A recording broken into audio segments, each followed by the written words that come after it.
Hi, welcome back to English 112.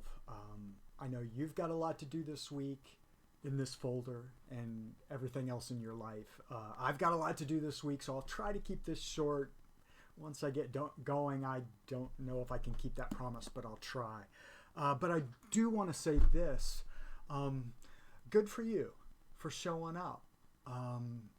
That's the hardest thing in some ways, right? Whether it's the old school way of showing up, actually going to a physical classroom on campus, or if it's maybe in some ways the more difficult thing of opening up your device and working through this stuff on your own. Carving out the time and the mental focus and energy to show up. That's the hardest part of this whole higher education thing. So good for you for doing it. It's worth doing, and it's worth having you in here too in this class. So one of the things I'm asking you to do, at least at the beginning of this week, is to do a lot of reading out of this textbook. The first thing is basically a chapter about literary analysis. Like, what do you do when you're reading a short story beyond just reading it and getting the basics, like who said what to who and what happens in the story, right? Moving beyond just the plot, the what happens, into the why is this writer doing this and how is this character being presented, right? The what questions, not so interesting in English classes in college. The really interesting questions start with the words how and why. So this chapter on literary analysis, or jumping into the conversation about literature, I think helps with that. In my mind, the three things I always focus on when I read a story for the first time, the first is character, right? If I don't care about the character, or they're flat one-dimensional characters, I really don't care about the rest of the story either, right? So that getting access to the characters, either through the outward, right, the outer world of that character, how he or she interacts with the physical and social environment, but also the inner workings, the inner life of those characters, is what I look for. And a kind of complexity, I think, is what interests me in any story, whether it's for a class or just for fun. Conflict is the other big thing, and it's the thing that this chapter really focuses on. And again, it's kind of outer, external conflicts and internal conflicts, right? The external conflict of a person being in a war zone and having other people trying to kill him, right? That's external. Or there's a serial killer loose and we might have just encountered him. What's going to happen? That's external to the extreme conflict. I think literature is at its best when it's focusing on the internal conflicts, the conflicts we all have within each other. I want these two things, but I can't have them both. What should I do? I have this difficult moral choice I have to make. Is this going to make me a good person or a bad person, depending on the choice I make? And the other one is theme. The other of the three kind of aspects of literature, of short stories I look for, is theme, the message. What is the author trying to get across to me? And am I buying in or am I not? Those are the three things that I think all of this week's, throughout this week's folder of assignments is focusing on. And then there's the two stories. The first one is by Tim O'Brien, who has written a lot about his experiences in the Vietnam War way back, and about war in general, about writing, about life, right? You can't just put him in the corner of war story author. This story does have some language that a lot of us will find offensive, and it describes events like deaths that some people might find disturbing. So there's a little kind of sensitive content warning I put in at the beginning of my questions, my kind of focus questions. And again, with those questions, you don't have to actually write out answers to turn in. It's more just questions I like to that I would use in class conversations, and maybe will in class conversations with some of y'all. But it's a way of kind of focusing our reading, like nudging our attention towards certain passages or certain aspects of the story. But in my mind, but anyway, so there is some kind of rough stuff going on in this story, and if you just need to skip it because you don't want to deal with it, okay, that's fine with me, right? There's no like quiz that you have to take for this story or for the other story, which also has some offensive language.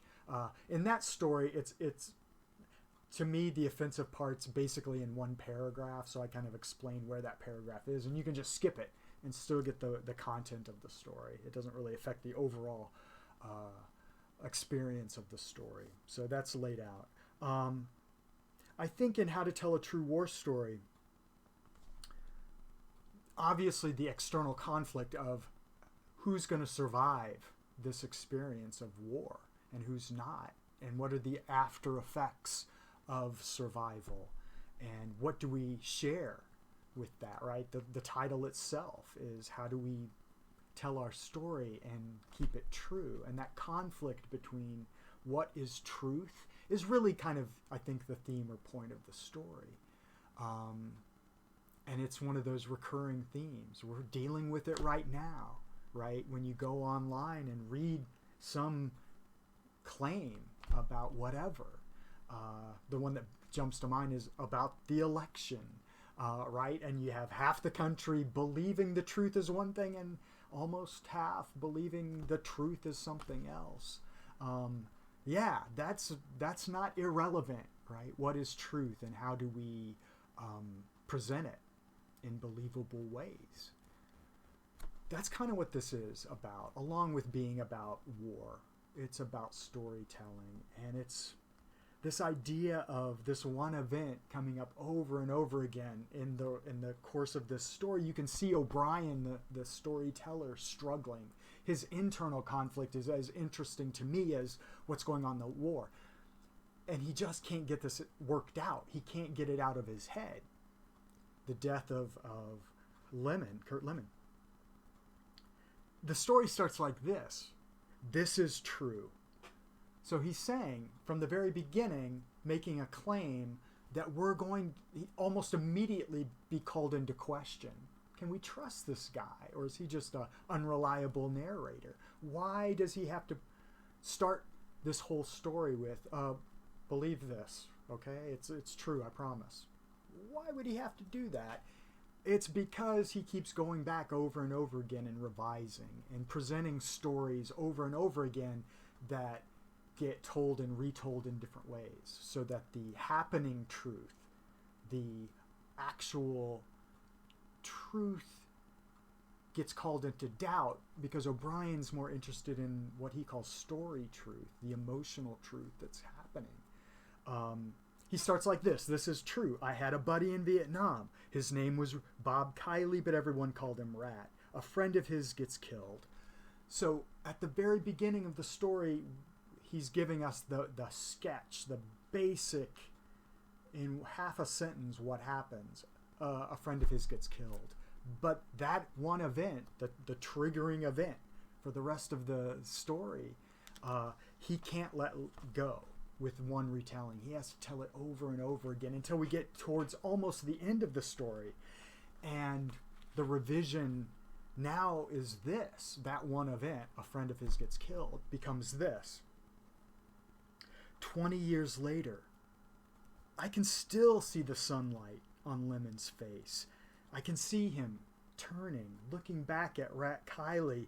Then he laughed and took that curious half step from shade into sunlight, his face suddenly brown and shining, and when his foot touched down in that instant, he must have thought it was the sunlight that was killing him.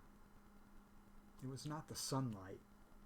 It was a rigged 105 round, but if I could ever get the story right, how the sun seemed to gather around him and pick him up and lift him into a tree. If I could somehow recreate the fatal whiteness of that light, that quick glare, the obvious cause and effect, then you would believe the last thing that Kurt Lemon believed, which for him must have been the final truth. Yeah. How do we get to that final truth?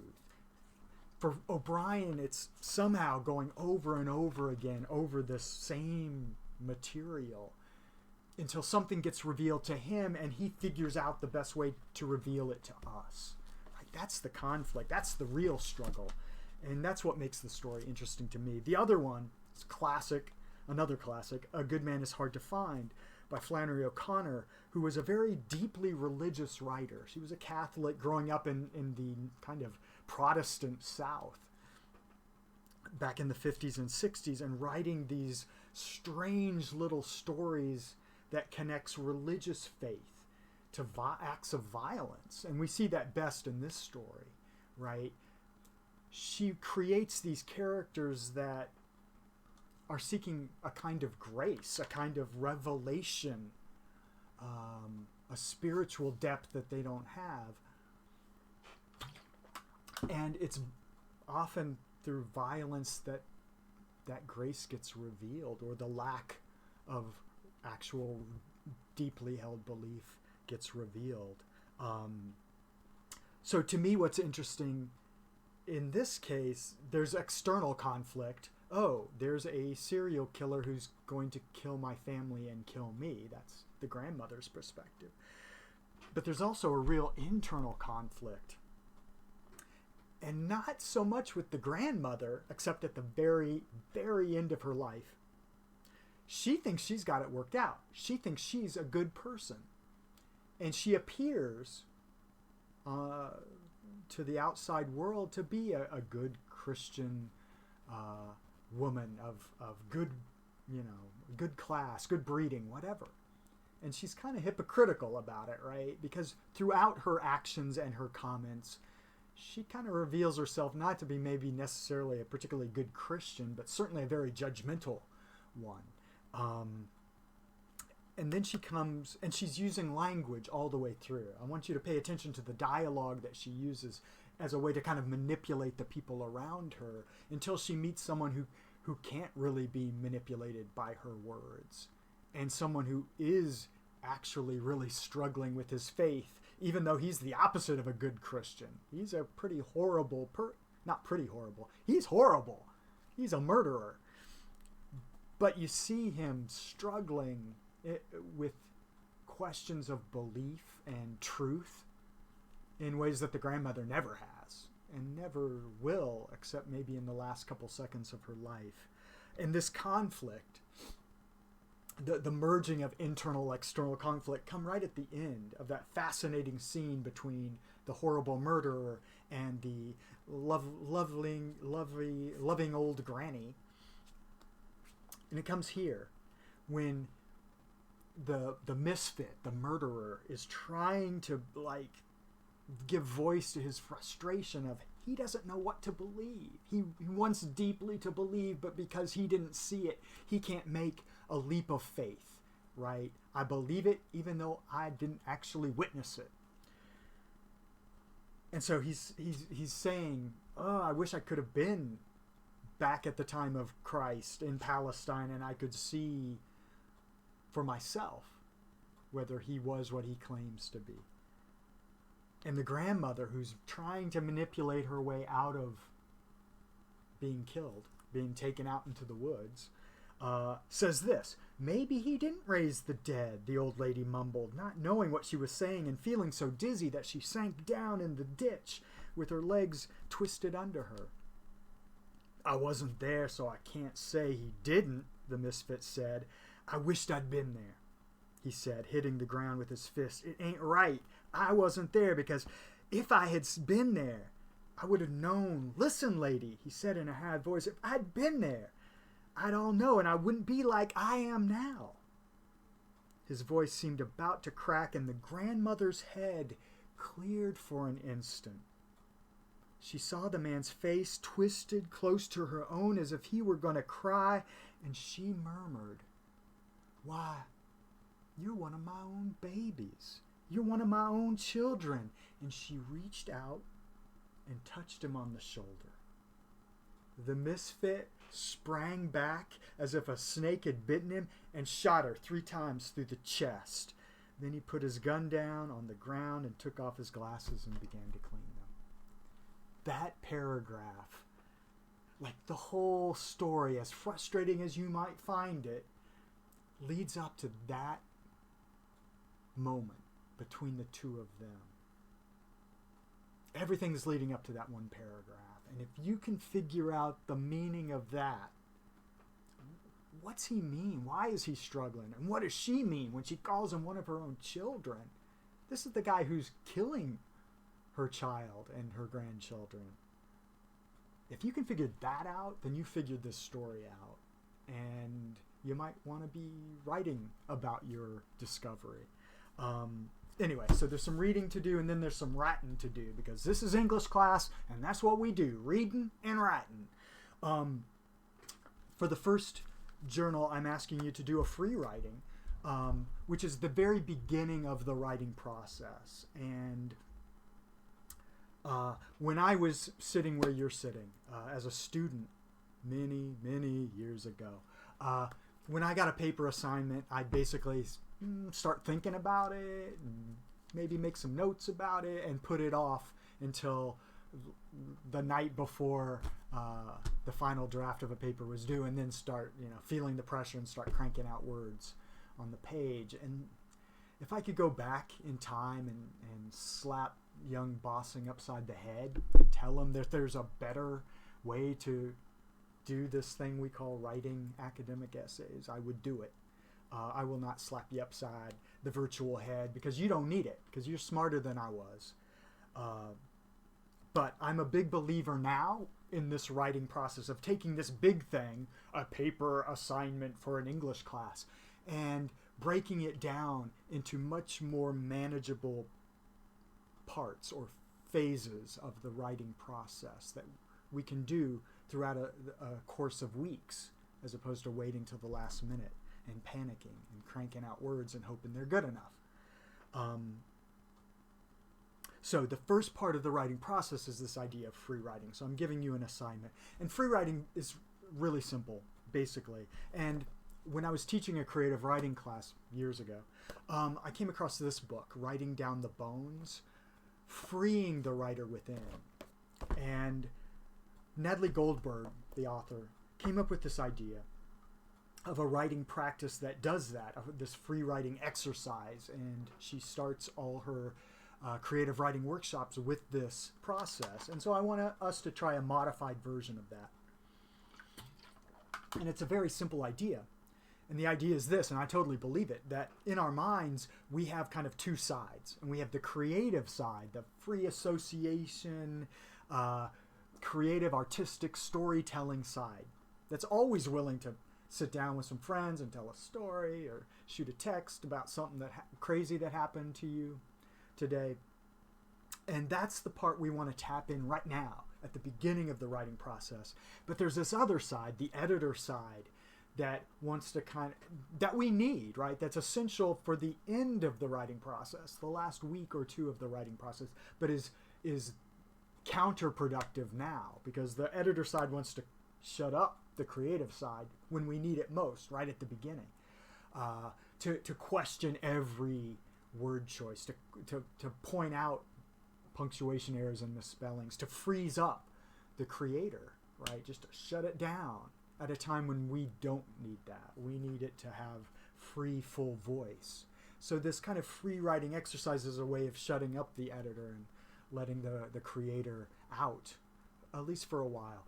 The thing to remember is, for this first assignment, it's just what I'm looking for is words on the page. It's literally quantity and not quality. I won't be grading it for proper sentence structure and punctuation and any of that, because that's not the point. As soon as that becomes a consideration, then you give the editor power. And we got to shut the editor down for a while.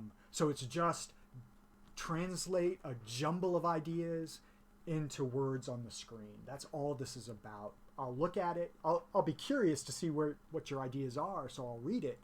But I won't be quote-unquote grading it. If you turn in work, you'll get the points for it. That's it. So following that is the paper one assignment. And when you look through that, it's a couple pages of information, but spend your time on it because it's worth it. Because I give a hint of the structure I'll be looking for, and we'll talk about more of that next week. But it's this kind of like they say, I say, from the actual title of the book that I want to use as kind of a suggestion for the format of this paper, where part of the paper, the part you'll be working on next week, will be the they say, where you'll find a couple academic articles of scholars that are writing about the story that you pick to write about, whatever the story is. And I think there's 5 choices. The 4 you've read or will have read by the end of this week, and then one for next week, Ralph Ellison's Battle Royal, which granted is a little unfair that some of you haven't read it yet, but if you want to take a look at it, it's kind of famous. It's from the amazing novel Invisible Man. So you could start writing this week, and then once you read that story, go, oh, that's the story I really have to write about. It's cool to shift gears next week if you want to, or to jump ahead and read it, or at least get the sense of it, and then make your choice about what story you want to write about.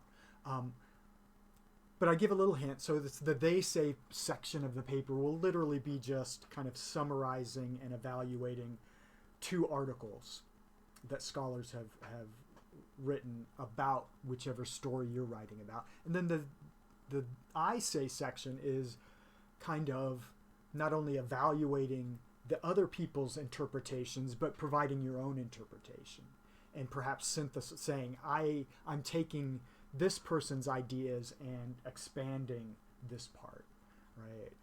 Or I think here's the real answer to my kind of research question.